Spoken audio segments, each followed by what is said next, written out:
हैं कि मीनू जी, आपको क्या लग रहा है कि ये जो पूरी सिचुएशन है तमिलनाडु की, जो अभी नागराजन जी कह रहे थे कि नहीं भाई ये तो इंडिया अलायंस के सारे पार्टनर्स है, दिल्ली कुछ नहीं कर रहा है, क्या आज हम मान ले कि मोदी और शाह साहब कुछ नहीं कर रहे हैं, हाथ पर हाथ रख के बैठे हुए हैं, उनका सारा फोकस आज शुभेंदु अधिकारी को शपथ ग्रहण दिलाने में है? इस समय जो कंप्लीट तस्वीर है, जो बात अभी नागराजन जी कह रहे थे और शक भी यही है कि भाई क्या इंडिया अलायंस के कुछ पार्टनर्स हैं जो इस चीज को नहीं चाहते, डीएमके क्या इस समय हावी हो रहा है नई दिल्ली से ज्यादा, क्योंकि ये भी लग रहा है कि भाई ये सारा रिमोट कंट्रोल तो अमित शाह के दफ्तर से घुमाया जा रहा है। आखिर हो क्या रहा है, कौन आपको लग रहा है? क्योंकि बीजेपी के पास एक विधायक है, एक विधायक वाली पार्टी क्योंकि सेंटर में है, इस वजह से वो इतना डोमिनेंस होल्ड कर रही है कि पूरे चेन्नई की राजनीति को, पूरे तमिलनाडु की राजनीति को बिल्कुल उखाड़ फेंका एक तरीके से इस समय।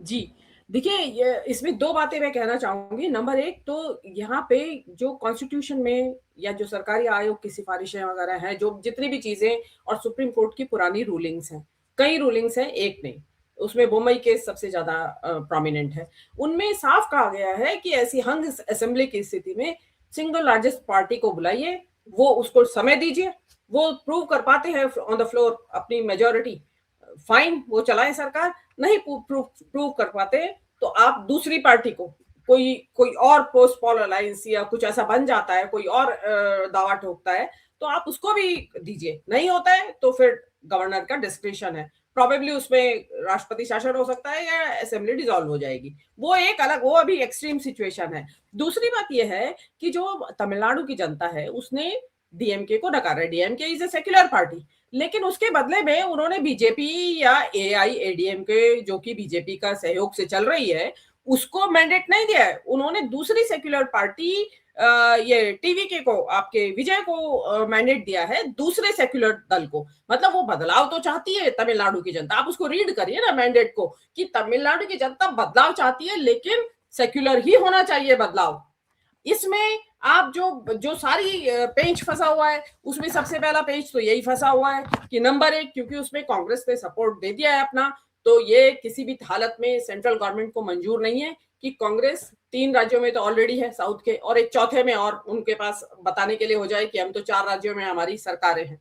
क्योंकि बीजेपी तो एक एमएलए की सरकार भी अपनी बताती है, तो ये भी बताएंगे। कंपटीशन जबरदस्त चल रहा है आपस में, तो वो नहीं चाहते। दूसरे, मेरा अपना व्यू है ये, इसमें कोई चाहे तो वो इसको काउंटर कर सकता है। एक क्रिश्चियन को वो कभी भी अलाउ नहीं करेंगे कि हिंदू डोमिनेटेड स्टेट का एक क्रिश्चियन चीफ मिनिस्टर बन जाए, ये उनका। और बीजेपी की आंख के सामने मक्खी निकलेंगे, वो नेवर एवर, वो कभी नहीं बनने देंगे जिसको कि वो राइस बैग।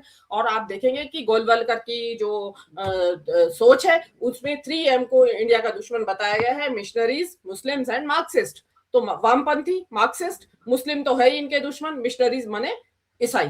तो जिनको आपकी विचारधारा ही दुश्मन बताती है, उसको एक हिंदू डोमिनेटेड एरिया राज्य का मुख्यमंत्री कैसे बनने दे? प्रॉब्लम ये है सारी। अगर विजय क्रिश्चियन ना होते और उसके और मुस्लिम भी ना होते, उसके अलावा कुछ भी होते, वो आराम से सरकार बन जाती। लेकिन यहाँ बीजेपी की नाक का सवाल है, उनकी नाक के नीचे एक, अरे जब जनता को दिक्कत नहीं है वहां की, तो आपको क्या दिक्कत है? आप तुर्रम खान बीच में खामखा क्यों बन रहे हैं? भाई मैं कौन, मैं खामखा? आप बीच में अटक रहे हैं। और मैं इस बात को मानने के लिए कतई तैयार नहीं हूं कि इंटरनल पॉलिटिक्स चल रही है ओनली। इंटरनल भी चल रही होगी, लेकिन उसके जो स्ट्रिंग्स हैं वो सेंटर खींच रहा है। आप ये मत समझिए कि वो बंगाल में बिजी हैं इसलिए यहाँ चुप बैठे होंगे। वो दे आर वेरी, वो जिसको कहते हैं ना, बहुत मैकियावेलियन पॉलिटिशियंस हैं वो बहुत ऐसे सीधे साधे नहीं है कि पहले एक को निपटाएंगे फिर दूसरे को निपटाएंगे। तीसरी बात, इसमें तमिलनाडु में इतना उनके ऊपर प्रेशर बना रखा है विजय के ऊपर सबने, कि अभी बनाओ, इतनी देर कैसे होगी, क्यों नहीं बना, कैसे नहीं बना? अरे भाई वहां जो बंगाल में हुआ, वो 10 दिन बाद मुख्यमंत्री 5 दिन बाद शपथ ले रहा है, जबकि थंपिंग मेजोरिटी है। उनको 5 दिन लगे उसमें मुख्यमंत्री चुनने में। असम का अभी पता नहीं है कि विश्व शर्मा बनेंगे या कोई और बनेगा, उनसे कोई सवाल नहीं। या तमिलनाडु के ऊपर हमने इतना सारा प्रेशर, सब ने, पूरा मीडिया और सब लगे हुए हैं, क्यों नहीं क्यों नहीं क्यों नहीं।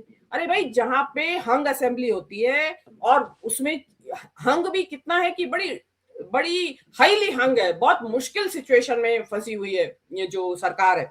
तो उसमें आप इतनी जल्दी मान लें कि 2 दिन के अंदर सरकार का फैसला हो जाना चाहिए था, नहीं। इसमें जो भी छोटे दो एमएलएज वाले हैं, एक एमएलएज वाले, देखिए ऐसी सिचुएशंस में उनकी चांदी हो जाती है। वो इसमें से जितना ज्यादा से ज्यादा रस निचोड़ना चाहेंगे वो निकालेंगे कि हमें एक पोस्ट मिल जाए मंत्रिमंडल में, हमें 2 चाहिए, हमें ये चाहिए, हमें वो चाहिए, बहुत सारी, कि हमें स्पीकर चाहिए, कोई कुछ बोलेगा, कोई कुछ बोलेगा। तो उसमें बहुत सारा सामंजस्य बैठाना समय लगता है, और इसमें इतनी आप ये हंग असेंबली की सिचुएशन में मुश्किल होती है। झारखंड में तो एक मधु कोड़ा जो थे, इंडिपेंडेंट थे और अकेले थे अपने, मतलब, और वो अकेले मुख्यमंत्री बन गए थे इसी बल पे कि उनके बगैर सरकार बन नहीं सकती थी, उनके सपोर्ट के बल पे बिना। तो ऐसा आप ये मत समझिए कि बीजेपी चुप बैठी हुई है, वो उनको प्रिक कर रही है, चुभा रही है, उनको उकसा रही है कि आप बनने ना दे सरकार, और इसमें समय लगेगा। जो 100 और इतना टिपिकल है, बहुत टिपिकल है मामला। तो इसमें संविधान जो कह रहा है, आप उसकी बात कोई नहीं कर रहा है भाई। गवर्नर तो बिल्कुल वायलेट कर रहे हैं, उन्हीं की पार्टी के, उन्हीं के जो समर्थक लोग हैं, जो कानून के जानकार हैं, वो कह रहे हैं कि आप गवर्नर साहब, आप बाहर जा रहे हैं संविधान से, आपको बुलाना पड़ेगा। वो कर पाता है या नहीं कर पाता है, वो बाद की बात होगी। आप बुलाइए और इंतजार कीजिए। जी हाँ, क्या बोलेगी मीनू जी? बोलिए, अनम्यूट। हाँ, बोलिए देखिए, वाईएसआर का केस में अलग इसलिए था कि YSR on his own majority लेके आए थे। यहाँ पे मेजोरिटी नहीं है उस क्रिश्चियन के पास, इसलिए उसे हर संभव रोका जाएगा। वहां पे बीजेपी के हाथ में ये लाठी है अभी। जी बिल्कुल बिल्कुल। मैं अब अंतिम, शाम होते होते तमिलनाडु की तस्वीर बदल गई, क्योंकि वहां पर मोदी और अमित शाह और वहां के जो राज्यपाल हैं, और साथ में डीएमके और एआईएडीएमके का एक गंदा, एक खिलौना खेल इस समय सबके सामने आ रहा है। सरकार गठन पर भयानक घमासान इस समय है। टीवीके के विजय के खिलाफ पुलिस में शिकायत हो गई है। अब आप ये सोच रहे होंगे कि ये पुलिस में शिकायत क्यों हुई। इस बीच में टीवीके सुप्रीम कोर्ट भी पहुंच गया है। सुप्रीम कोर्ट में अर्जी लगाई है कि भाई उनके पास सिंगल लार्जेस्ट पार्टी है, अगर वो तो कायदे से राज्यपाल को उनको बुलाकर और कहना चाहिए कि आप सरकार बनाइए और फ्लोर टेस्ट आप करवाइए। ऐसा क्यों नहीं कर रहे हैं राज्यपाल, ये भी किसी के समझ के परे है। इसलिए टीवीके अब, यानी कि विजय, अब सुप्रीम कोर्ट पहुंच गए। अब सिलसिलेवार तरीके से आपको बताते हैं कि कल शाम जब हमने कार्यक्रम लाइव किया था 6:30 बजे, उस समय से अब तक की गतिविधियां क्या हैं, उससे आपको समझ में आ जाएगा कि आखिर ये गंदा घिनौना खेल, मोदी और अमित शाह, इस समय सब लोग बंगाल में व्यस्त हैं दिखाने के लिए। बंगाल में इस समय शपथ ग्रहण चल रहा है। तमिलनाडु में तो किसी को कोई मतलब नहीं है, लेकिन असली राजनीति तमिलनाडु में खेली जा रही है। तमिलनाडु में सरकार गठन को लेकर राजनीतिक संकट इनफैक्ट और ज्यादा गहरा हो गया है। अभिनेता विजय की पार्टी टीवीके और टीटीवी दिनाकरन, एक और की एंट्री हो चुकी है। टीटीवी दिनाकरन की जो पार्टी है एएमएमके, जिसको आप अम्मा मक्कल मुनेत्र कजगम कहते हैं, उनके बीच, यानी कि टीवीके और एएमएम के बीच अब खुली टक्कर शुरू हो गई है।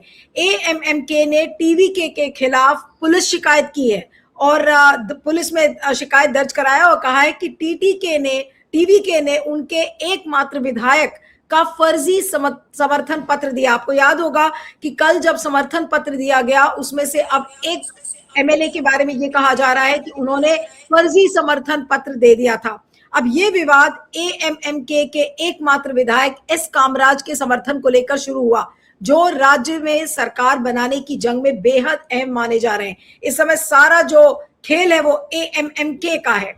और क्या दिनाकरन की शिकायत क्या है, उसको भी थोड़ा सा समझ लीजिए। एएमएमके प्रमुख टीटीवी के दिनाकरन ने आरोप लगाया है कि टीवीके ने राज्यपाल को कामराज के कथित समर्थन पत्र की फर्जी कॉपी सौंपी है। उन्होंने ये भी कहा कि ये सीधा जालसाजी का मामला है और पार्टी ने आपराधिक शिकायत दर्ज कराई है।